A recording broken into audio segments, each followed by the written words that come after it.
help them and coach them to save and purchase, having enough responsibility to purchase the property. So she's going to share some tips and tricks on how to save it. Yep, I'll just finish up that. I've got some cards here. Okay. That Before we started, I kind of always like to know what do you want to. Oh yes, that's a very good idea. And Any major questions that you want to ask that you want me to answer as we go along, just shout them out. Okay. How to save effectively. Okay. How to make money work for you. Two different things, but yeah, that's true.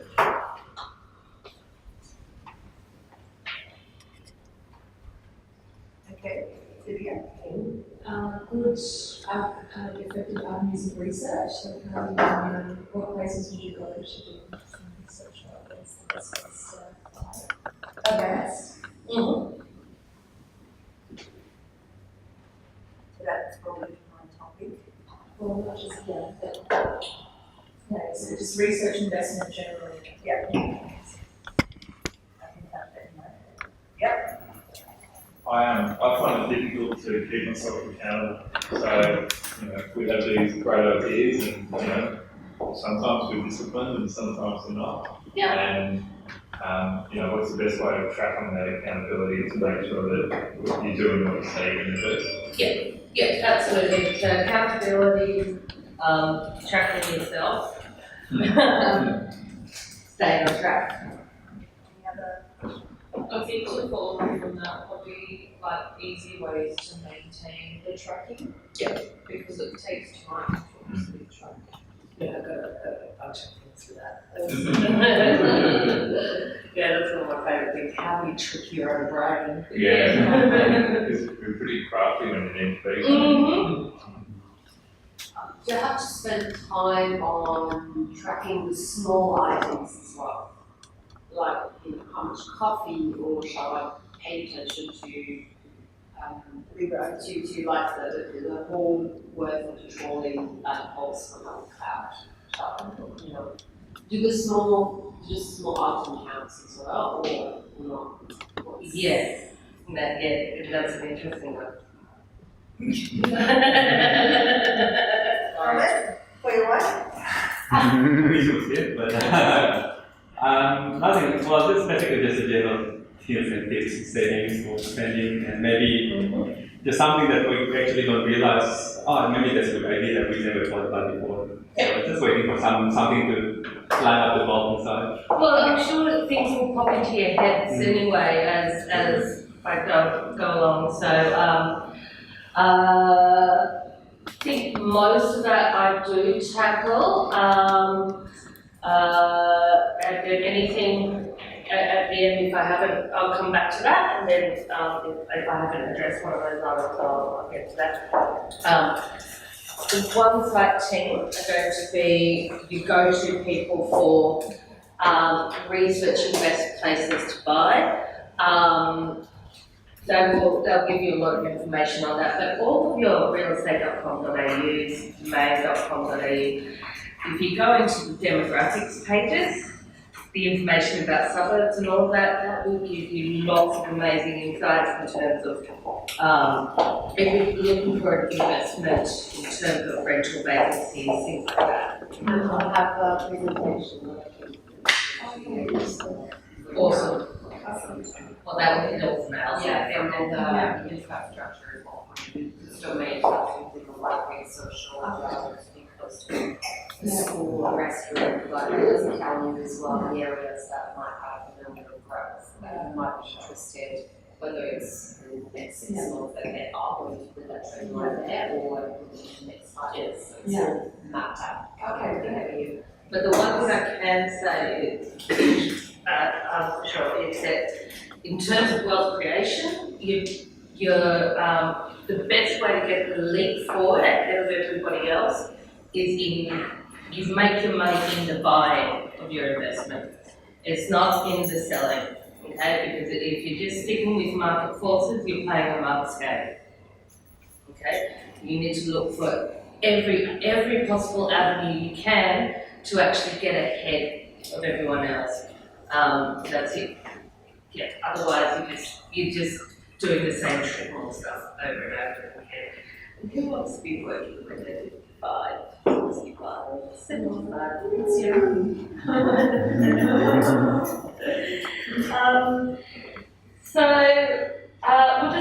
I'll just go through from here. So I'm the Wealth Tutor, Kristina Plimer, and I'm a psychologist, which is a bit of a funny combination. To have the love of dealing with finances and the psychological aspects, but it's perfect for me.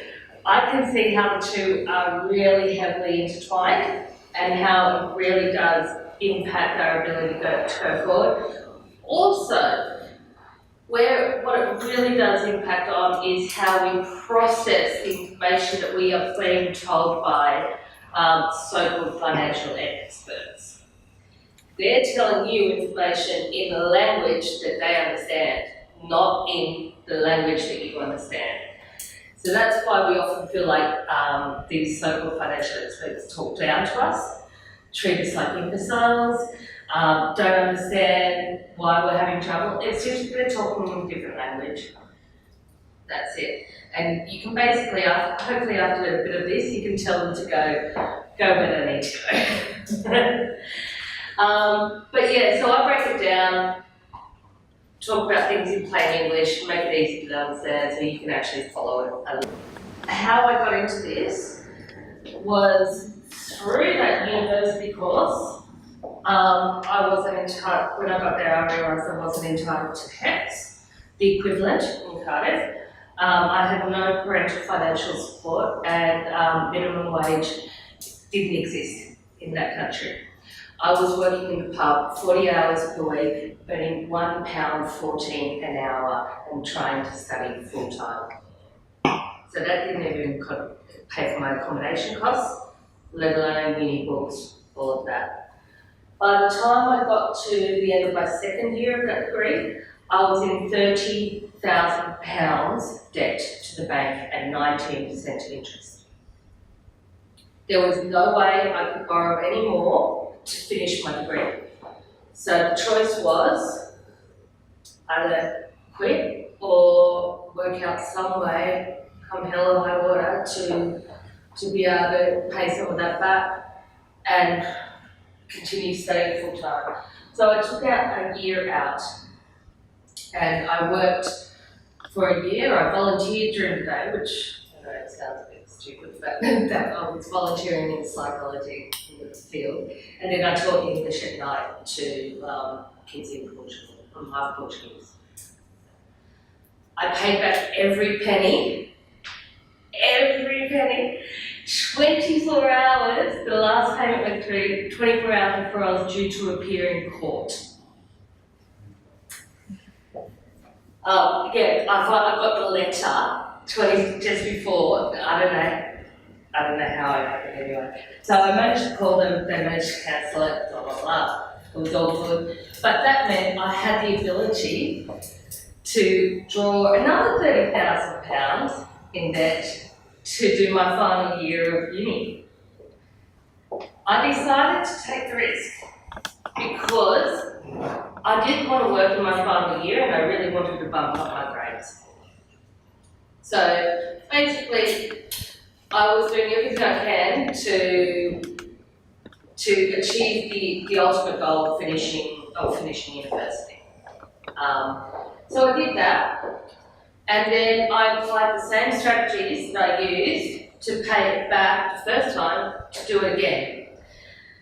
And that's when I started working in psychology.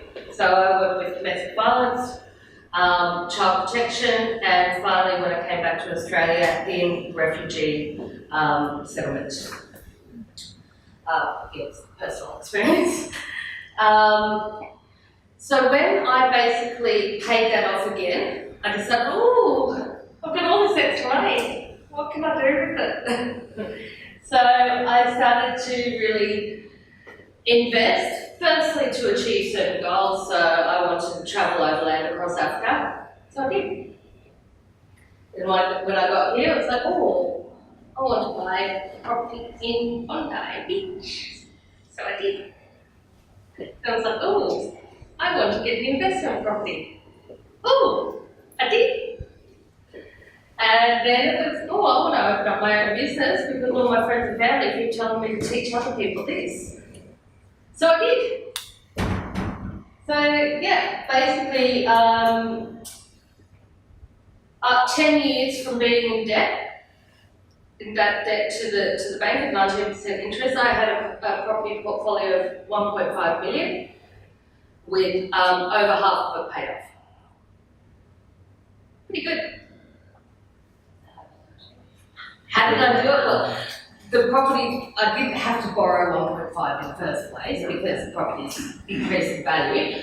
But yeah, it was just getting really creative with my budget. Okay.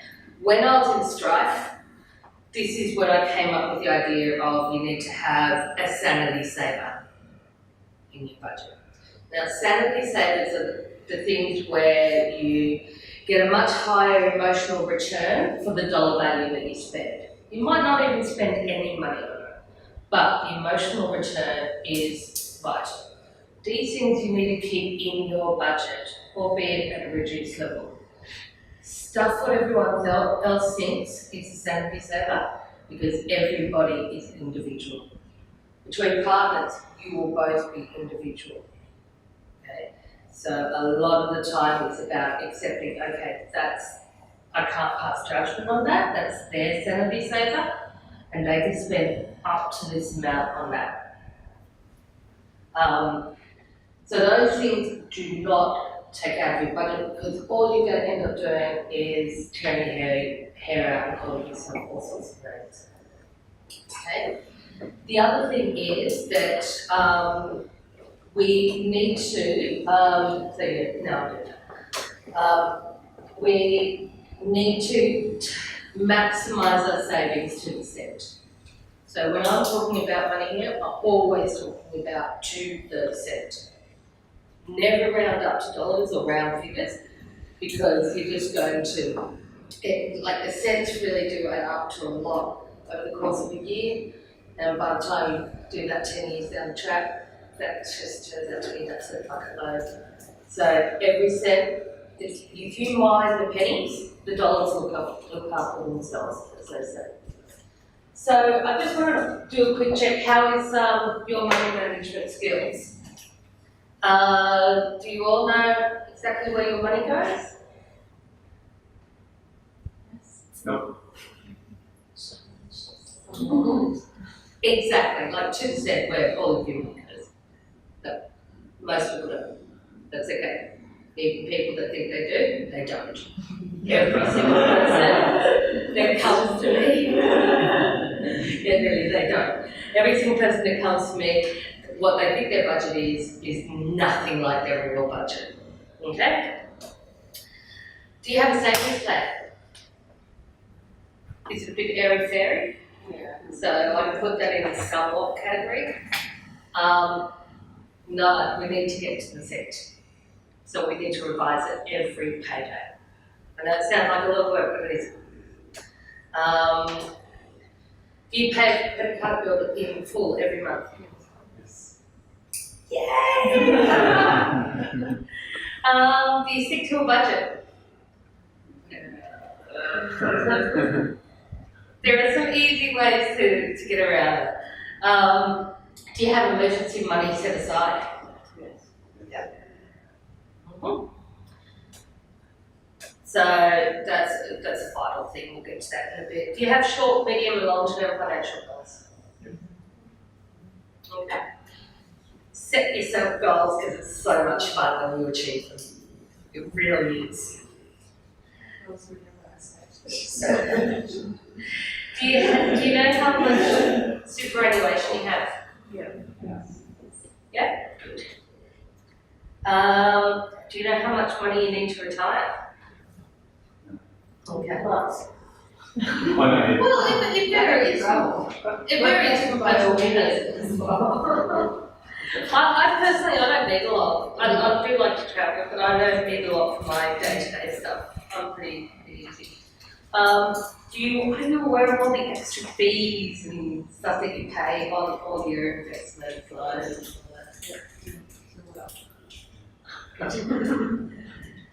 Alright, so these are things that you want to be aiming to be able to tick off within the next 6 months or so. Okay? Would you be able to pay all your bills if you lost your job for 6 months? Okay, good. So there we go. You'll take away this sheet, but just keep working on these things. And by the time you're ticking off mostly yes, hey, you're a good money manager. Okay, so why normal budgets don't work? This one came up. At university, a lot of my female friends were on the cabbage soup diet, and the whole lecture did a steak. So that's what it's like. Trying to stick to a budget is like trying to stick to a horrible diet. You stink. You're not very happy, and you end up ostracizing all your friends. So, yeah, you end up pretty miserable. So that's why most people don't end up being able to stick to a budget. Most budgets talk about sacrifices, and your brain is going to automatically go, don't like this, when you start thinking about sacrifice. So you need to reframe it and think about budgeting in terms of making a choice, a proactive choice, that this is what I'm going to spend money on because I'm going to have a bloody good time doing it. Okay? Many people prefer putting a certain percentage aside, or say doing a round figure that they need to put aside. Okay? That is a recipe for failure, because unless you've actually calculated how much you can put aside, guaranteed you're going to be dipping into that. And then you're going to call yourself all sorts of names and forget about budgeting. Okay? If you're trying to put a certain percentage, well, what happens if you're on central income and you don't have that percentage of disposable income to put towards a certain thing? Everybody's different. Everybody can save a different amount, okay? So we need to accept that. So, set of steps to making your budget fly. First thing is, you need to confront yourself. You absolutely do need to write down all of your expenses in the initial part, and yes, that means all the coffees. Okay, just so that you actually, this is not something that you need to do going on for the rest of your life, but in the initial period, just so you know exactly where your money is going, so you know what your true budget is. Because until you actually see what it is, there's no way you're going to be able to make those changes that you need to make while still enjoying your lifestyle.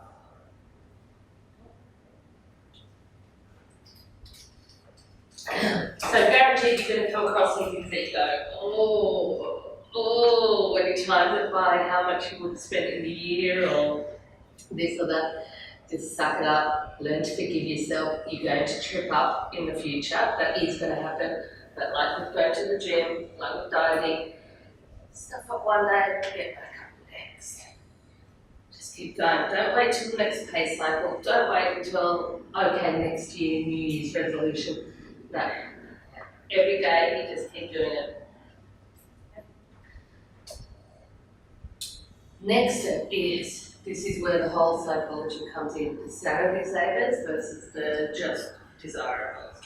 You really need to work out what you truly value. What is going to give you the highest emotional return based on the dollar value? I guarantee you'll find things in here when you tally your expenses, you'll find things that you didn't even realise you were spending that much money on because you're not getting that emotional return. And it's not imprinting into your long-term memory because you're not having the satisfaction part. Those things you can easily cut out of your budget without impacting your enjoyment of your lifestyle. Okay? Making sense so far? Yeah?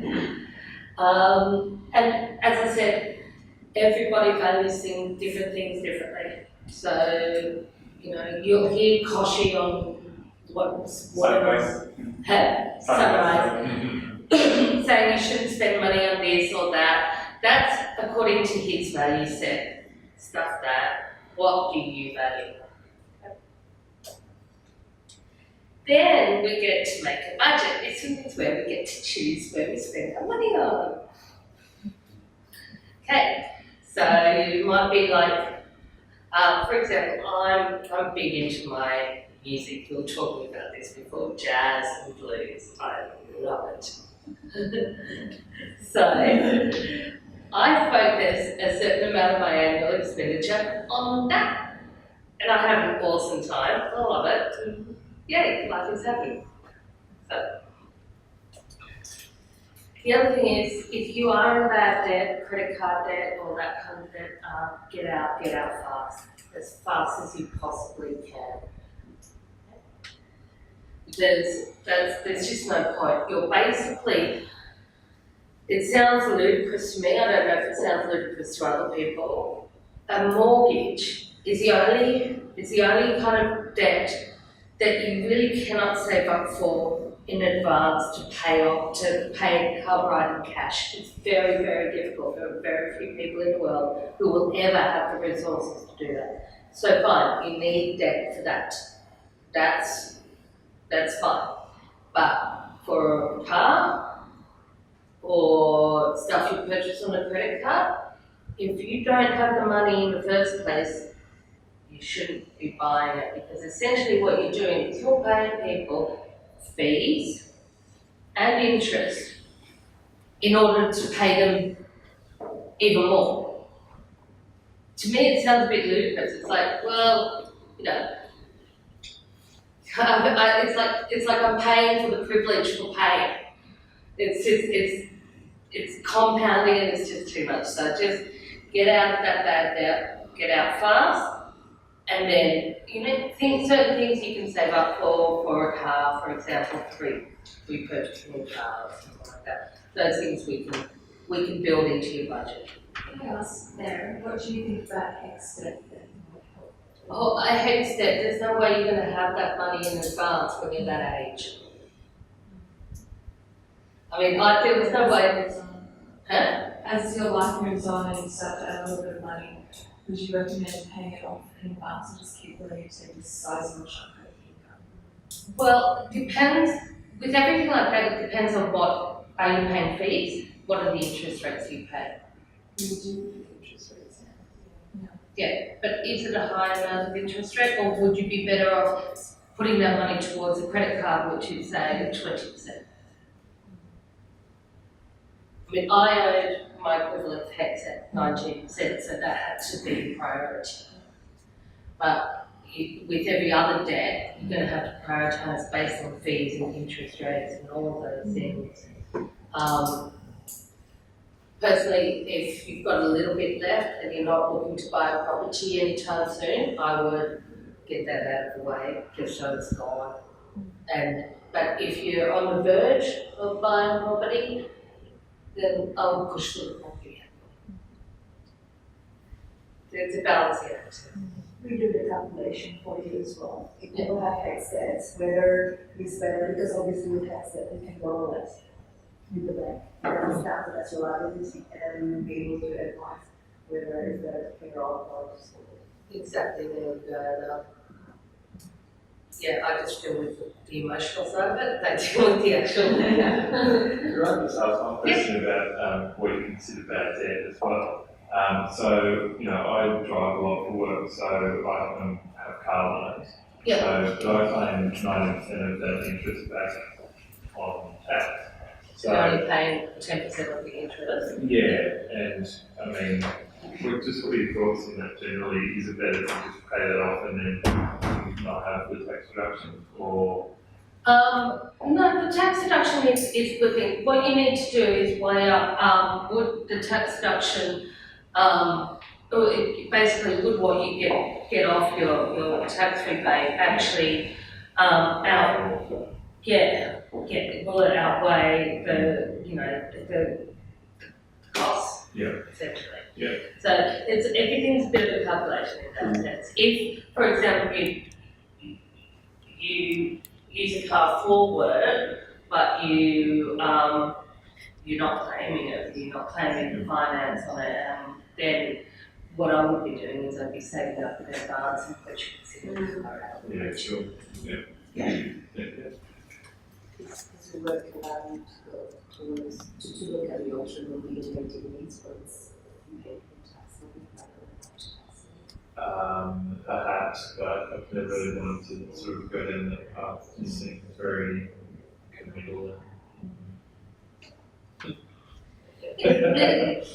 Everything's balanced. Yeah, sure. Okay, thank you. The other thing is, the next thing that you need to do is you really need to separate out your accounts.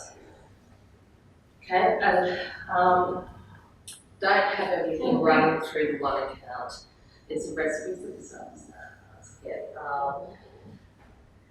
I, for example, I've got 1, 2, 3, 4, 5, 6, 7, 8, 9 accounts. Okay? So each account has its dedicated purpose.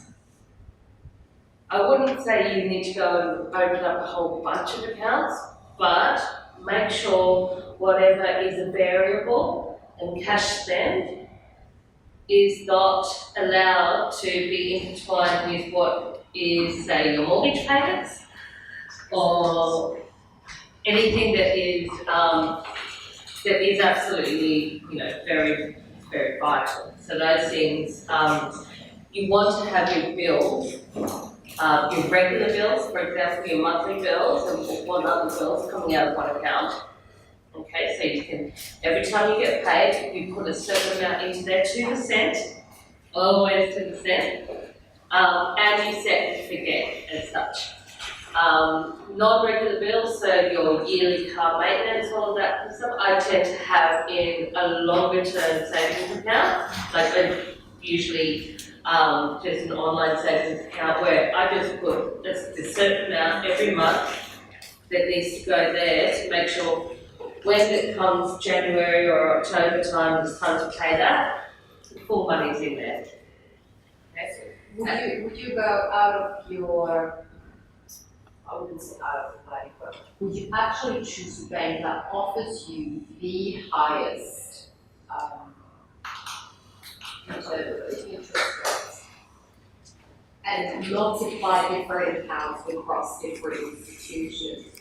So when you say you have 7 accounts, are they all under Equest or CBA? Oh, no, there are a number. UBA, ING, CBA? Yeah, I've got 4 different institutions, but that is more as a result of getting mortgages in the past. So whatever the mortgage broker has advised is best to go with for the mortgage, I've opened up, say, get a loan with them and an offset account, this, that.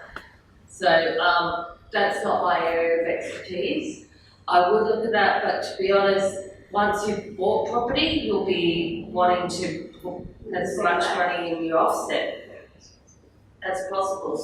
So it's not so much the interest rate and savings that I'd be concerned about. I'd be worried about it. Yeah, exactly. But the biggest thing is just physically separating out the account so that so that money that's sitting there, say in the bills, regular bills account, it's spent already. You can't go in and spend that. You've already used the electricity. You've already used the car. It's already spent. Having one for your long-term bills, also that's already spent. One for your kind of medium to long-term savings, so that would be your holiday fund and your buffer, for example. So that's, you can look at that growing and go, oh, I'm going to New Orleans. And you get excited as it builds up. And definitely one which is your cash spend. Okay. Once you've worked out what your cash spend is going to be, then you can just throw it in there and you can just spend it willy-nilly until it's gone. But you'll never go over it. So do you, when you say make a budget, so you basically tell yourself, okay, in a week, I'm going to spend 200 on restaurants. I'm going to spend, to have your annual concert, $1,000 allocated there. Yep, so that could go, like the concerts for me, because I'll do, some Hunter Valley ones, so they tend to be bigger items, so they go into my long-term savings. So I just have a line item in my spreadsheet, so I've got New Orleans trip, however many thousand. I usually do 3 Hunter Valley gigs a year, so what's that? With the accommodation costs, the petrol costs, and all that. Yes. So, alright, so if I go on holiday and I give myself a budget, then it's like I'll spend a little bit more. So how do you treat it? I always manage to come back with that. Oh, I really need that dress. It was really cute, and with my tan, it looks fabulous, type of thing, And then you come back home and you think, what the hell have I got? But was it sanity? I don't really think you've got to What am allow I doing myself? You've got to allow yourself a little bit of leeway, as long as it doesn't impact on your future goals. As soon as it starts impacting on your future goals, then that's when you're going to get all self-loathing, and you're going to see that it's really drawing down your deposit for this or that. If you can take it from somewhere else, you take it from somewhere else. From my buffer. You might need to take it from your buffer, or you might need to take it from something else. Like if you're saving up for a TV or something like that, you just say, okay, it's going to be another couple of weeks before I'll buy that TV. So you take it away from something that's not going to have a massive impact on your future life. It's helpful to get a product similar to that, so we've got 6, so that's helped us in the last even couple of months, but I think sometimes I feel like I still need a set of rules, so how to use them properly, because you're still going to find yourself going, oh look, I can just, you try to be a bit clever, so The best thing is don't try to be clever, actually cemented your habits. It's great and it's helped to a large extent. We've done a lot more than we previously could, but it's just that last little bit of getting some rules, Yeah. Well, I'd have to look into your individual situation for that. I wouldn't be able to give you a generic one-size-fits-all, because really the separate accounts is what generally works. What you can do is you can try and shift things around a bit. So if you've got variables like electricity and gas and things like that, then those you might actually have in a separate account that they don't impact on your other bills that are stable, for example. Once again, it depends on what is tripping you up. So, what are the exact triggers? But the other thing is you always need a buffer. You do always need a buffer for emergency medical, emergency property, emergency vehicle. And so, yeah, that was ridiculous. We're very sane though. She's good.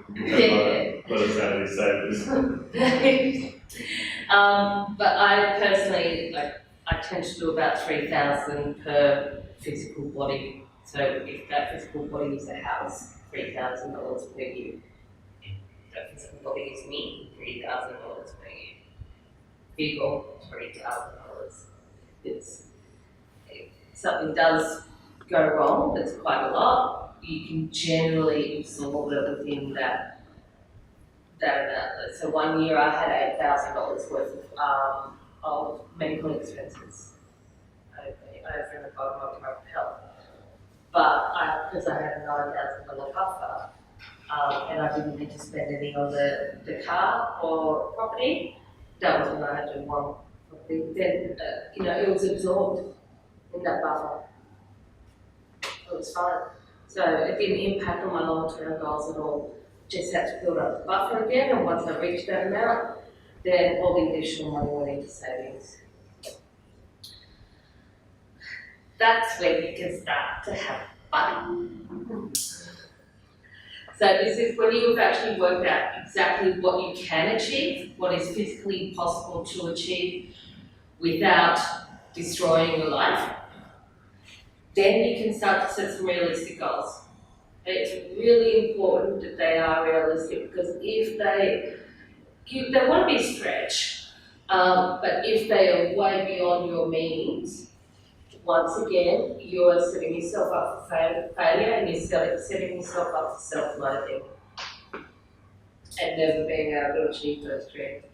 Just like the gym, it's like dieting, which we all know I'm not very good at myself, but pick yourself up the next day, just keep going, you'll get there.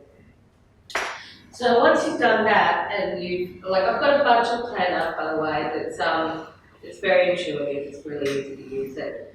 If you email in, I'll send it to you for free. You can start to copy in all of that information into that budget planner. You can work it out on an annual basis, a fortnightly basis, monthly basis, whatever it is. And you can work out to the cent what you could be saving. Then you can play with the numbers a little bit, okay? And you work out how much you could. Make sure you put in your salary savers, entertainment, taxis, alcohol, bars, pubs. So the other alcohol is just your wine. Don't forget takeaway snacks. Everyone does them. Even though they think they don't forget restaurants. Yeah, it's got all these line items in that will make sure there shouldn't be anything that really, you should capture everything in there. And then you can have a little fun to work out with the compound interest calculator, like moneysmart.gov.au. They have great resources and tools, all for free there. You can work out when you can realistically have finished saving that deposit for that house. And you can give one side people a call and go, going to be January. And I see that. So I'm on many groups of moms, and being a mom, you're taking some time off, you may not have maternity leave and so on and so forth. I see a lot of moms that say, my budget for 4 kids is $300 a week just for food shopping, and another one goes up traipsing going, oh my god, if you go to Aldi, it's going to be over 50. Oh my god, I'm doing this, I'm doing that. So is it really working going to a cheaper place, or is it again back to psychology where because you're going cheaper, it's going to work for some people, it's not going to work for others. It's totally based upon your own value set, A, and B, another thing is how you process information. Okay, so one thing that works for me, if I have to go to various different stores, it's just, for me, it's just a waste of time. Yeah, a lot of people are doing this. Yeah. No, it's cheaper to buy your needs in X shop. So they're saying that they are not willing, what they're saying essentially to you by doing that is they're saying their value set means they're not willing to cut that out or to drop it a little bit from their weekly groceries. So they're going to come hell or high water, do as much effort as it takes to try and find something cheaper. Yeah, I'm one of those person. I want to go to 5 shops. No, I'd rather go into the shop and go, oh, okay, geez, figs are really expensive at the moment. Alright, what's a good substitute that's cheaper? And I stay in one shop, but I'll go get something else that might not be as great, but is a good substitute for whatever is going to do. Another thing is, most people don't do a meal plan. As soon as you do a meal plan and you start cooking to a meal plan, you are going to halve your grocery budget generally. It's just ridiculous because if you want to be throwing food out. I do my big cook-up Sundays where I'll like do, literally can be 5 or 6 types of dishes going on at the same time and portion it out, and I've got 4 weeks worth of dinners right there. And I don't get tempted for takeaway because every night I've got a different choice. I can choose between 5 or 6 different types of meals. The moral of the story is learn how to cook. Yes. Learn how to cook, otherwise you're going to be eating instant noodles all the time. Yeah, so have a few, do things like that to essentially not give yourself the excuse of having a really rough day at work, can't be bothered to cook. I'm just going to order pizza. That was my go-to thing. No, now I get it once every 3 weeks and stuff like that. So. But the fun part is this part is working out how much money you can save. And then how much money the banks are going to give you for having that money. Or in the mortgage, we can work out how much You save. how much loan term you can cut. Yeah, exactly. Exactly. Or there's the other thing you might want to, like, say your dream, like for me, I want to build a bit of a portfolio of property. So it's just like, okay, by the time I reach this point, then I can buy the next place. And it's going to be within this amount. So you can do that based on, small deposit. It really doesn't matter how much you do, just maximise what you can do. At my website, you can get, I've got an ebook there, but you can also just email me on that website. I'll show you the next screen. Tell me that you came along tonight and that you'd like the budget planner. I usually sell that for $25, so I'll just email it to you for free. So, just do that. I'm in the process of reviewing my website, but I do I'll post up there monthly newsletters, which is just general tips. Like the last one was about teaching kids good money management skills. So there were lots of tips there. So if you can either sign up to receive them, or you can just go to the comment. So those are the main things. I did want to talk about Christmas spending. Effectively, how to save effectively, the main thing is everyone's different. Accept it. Your friend might be able to put away $5,000 every, who knows how much. You're not going to be the same. Doesn't matter, just do what you can. Make the money work. Compound interest, have a look at that, that's great. Best place to buy, we touched on that. Accountable, my budget planner, that you can put the information in there and you can track it, exactly what you're spending. But as soon as you're doing the cash spend stuff out of dedicated accounts, then as soon as that runs out, you're held pretty accountable. Okay, you can't then be tempted to go in and take it from somewhere else unless you then adjust the timeline for that thing.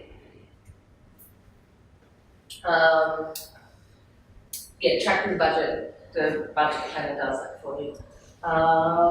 And small items count when tallying initially, but not when you're sticking to a certain amount of cash spend per pay cycle. Then I don't worry about it. When they start to feel the squeeze, then I go back and review what I've been spending the money on to make any adjustments. So if you're not fitting in within that cash spend, then okay, what's happening? Where am I spending the money? Go back and find out the small items. So they only matter at certain areas. And the save to saver. So I should really focus on my save to saver. Yeah. So you've got your essentials. You need to lock that away. you've spent that money.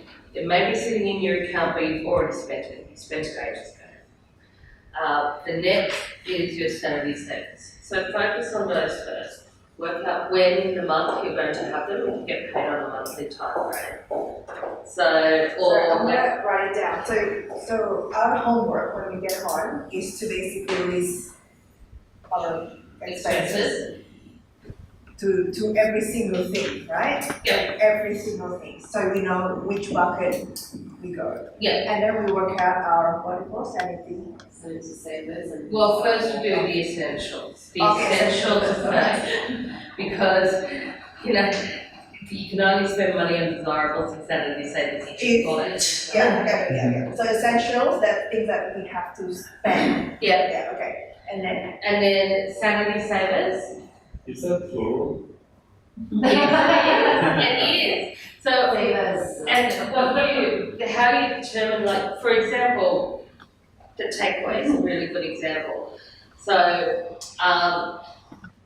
one a week might be a sanity saver for you, but 5 nights a week is desirable. Okay. All right, so you've got to work out what level. yeah, because then you can't say my sanity saver is going up breakfast, lunch, dinner. No, you can't. We all have limited resources. Even myself, I'm doing bloody well at the moment, but unless, I'm the